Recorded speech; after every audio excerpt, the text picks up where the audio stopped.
Hello, this is Kona, and I'm going to go through the Minitab examples for linear regression. So first of all, the data dictionary. The following data was collected from Math 113 students in a previous semester, where quiz average is just the average quiz score for each student, and final is the student's final exam score. So the first thing, we've got correlation, and the claim is that there is a significant linear relationship between quiz average and final exam score. So the claim is the alternative, because we're saying there is a significant linear relationship, and the complementary claim is that there is no significant linear relationship between quiz average and final exam score. So check the assumptions. So both variables must be quantitative, which we're good to go, and the relationship between x and y must be linear. Check with your scatter plot. So if we pull up our data, here's our data, and we could go to graph, scatter plot, simple. Okay. Our y variable is what we're measuring, which is final. Our x variable is the quiz average. And you can just go ahead, click OK. And there's our scatter plot. Then you would copy and paste that into your document. But looking at our scatter plot, there does seem to be a linear relationship. So if you were to draw a straight line through there, I would say in general, I mean, it's probably not the strongest relationship just by looking at it. But in general, yeah, it looks like there is a linear relationship. So, let's see. So, yep, I would say that there is a linear relationship. We would then calculate the appropriate statistic in Minitab. So, back here, minimize this one. Go to stats, basic statistics, correlation. Here, it doesn't matter which one you pick, just throw both of them over there. It is a Pearson correlation, so you don't have to pick anything else. You don't need anything there, you just click OK. And there you go. Our correlation coefficient, or our R value, is 0.609, and our P value is 0.000. So back here, our R is 0.609, and our P value is less than 0.0005. So then we talk about our characteristics. So first of all, the direction. Well, looking at the scatter plot, the direction seems to be positive, and that's because the x value, as one x gets bigger, the other x seems to get bigger, or the y seems to get bigger. When x seems to be smaller, y seems to be smaller. So they're both going in the same direction, which makes them a positive. The strength, we would say, is medium, and that's done by looking at that R value of 0.609, which is approximately a medium, so medium heading towards strong correlation. Also, you could look at it here just by looking. Here, I actually would have probably said it wasn't quite medium. I probably would have gone more towards weak, just if you think about like how closely does it form a straight line. But all right, our value is 0.609. And the form, it definitely is in more of a linear form than a nonlinear form. So what type of correlation is this? Now remember this from our quiz from last week, that's where you have to check the p-value first. So our p-value is less than 0.005. That means we can then look at our R value. Our R value is 0.609, which is both positive and medium, so it is positive. Should the calculated regression line be used for estimation? Remember from last week, all we have to do is look at that p-value.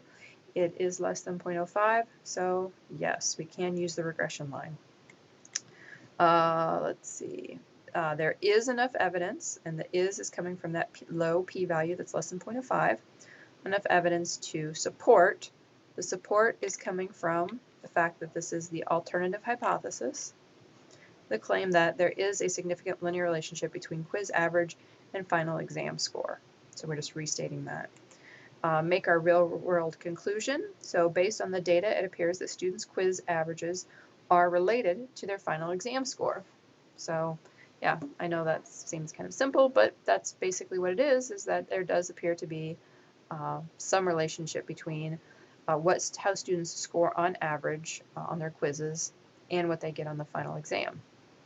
But to know whether or not that quiz average can be a good predictor for final exam score, we would actually end up doing a regression.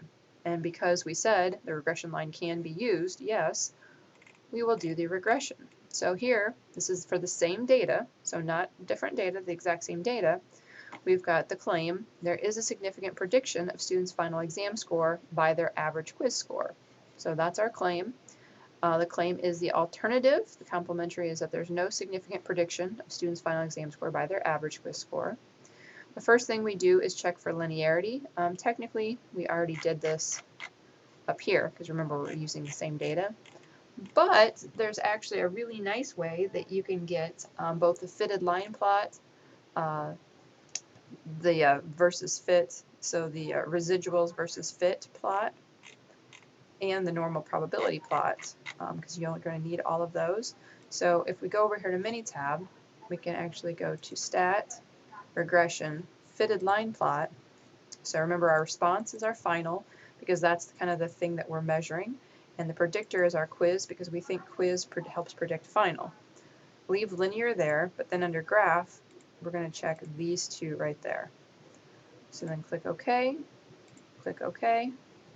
and here we go. So here's our residuals versus fit, and you would just want to copy and paste this in. Then we've got our normal probability plot. So here's your third, technically this is the third one you need. And our fitted line plot with right there our line of best fit. So those are the three ones you would need. It even includes your R squared right there. So we would come and, oh, hit the wrong button again, sorry. So first of all, here's our linearity. So that was what we just found. And it's got our line, and it does seem to be linear, and the correlation does seem to be positive. So we're pretty much good to go there. So positive, and yes, we're good. Equal error variance. So first of all, remember the equal error variance and independent observations are both done by looking at the residuals versus fit table plot here. And so is there a pattern? No, there's really no pattern here at all, which is good. Remember, we do not want a pattern. So that means we can keep going and potentially use this data. The third thing we need to check, the independent observations. What type of correlation? Well, remember, this is residuals, not the actual data. And when we look at the residuals, it's just, they're all over the place. There's really nothing going on here, and that's good because we want none. So no, there's no pattern, and no, there's no correlation. So far we can keep using this data for the regression. The fourth thing we need to fix, though, is the normality of errors. So does the data appear to be normal? Yes or no? Yes, it does. And why is this yes? Because when you have that line of best fit for the residuals, almost all of the residual data falls really close to that line right there. So because all four of these we answered in a way that means that we can use them for a linear regression, that means we can keep going and actually calculate the appropriate statistic in Minitab. So for this one, we'll come back over here, we don't need this, and we will go to Stat, Regression, Regression, Fit Regression Model. So response, remember, is our final. Our predictor is our quiz average, and we should be able to just click OK. And so here's the thing, what we actually need is all of this. So when I say you need all of the Minitab output, you need all of this. This is where that Snagit tool comes in handy, the little snippet tool, sorry, snipping tool. Remember? So we do the snipping tool, and we would snip this, and then we would just copy it, minimize it, go into a Word document, and paste it. So this isn't a Word document, but if I was to open a Word document, I can then just paste it in. So this is how, and then you can just resize it. So this is how you can get the nice, clean looking data that you would need for this. And actually you can use this to snag anything, but I just wanted to make sure and double check and show everyone that, just because I noticed for some of the projects and some of the things when people turned in data, it didn't look that nice. So that's how you use that little snip tool. Also that little snipping tool right down there. So that snip, it should be basically on all computers except for Macs. So you should have that snipping tool on there. Okay, moving along though. So here is that data that we just did. So the first thing you need is the regression equation, which is your line of best fit, and that's this right here. So that's final is equal to 2.1 plus 0.751 times the quiz average. All right, remembering that the 12.1 is our y-intercept and the 0.751 is the slope, and that's times the quiz average, and that's just the x value for quiz average. So there's our final. That's what we would have for our line of best fit. Our r squared is this value right here, and that's our 37.04. We're not using adjusted. We'll use that one later, but for this test, we're just using the regular r squared, and that's 37.04. And then for p-value, so you might see different p-values. The p-value you're actually using is under the coefficients term, and it's the quiz average p-value. So if you come over, it's the 0.0000, or p is less than 0.0005. So that's the p-value that you're actually looking at. So are there any outliers? So for this question, what you're actually looking at is the fits and diagnostics for unusual observations. And what this is going to show you are any outliers. And these are data points that fall outside, pretty far outside the normal realm. So in this case, there are 3 outliers. They're number 11, 40, and 47.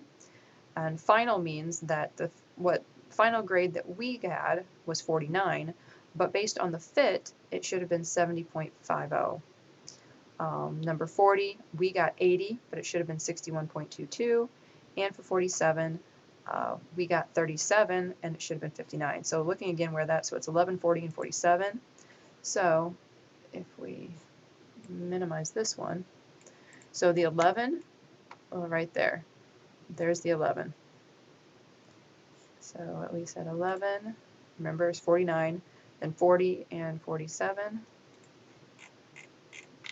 40, there's 40, and there's 47. So basically what they're saying is that based on this quiz average, instead of this person getting an 80, what our model predicted is that they should have got a 61.22. So our model is showing that these numbers fall way outside our normal prediction. So those are our outliers.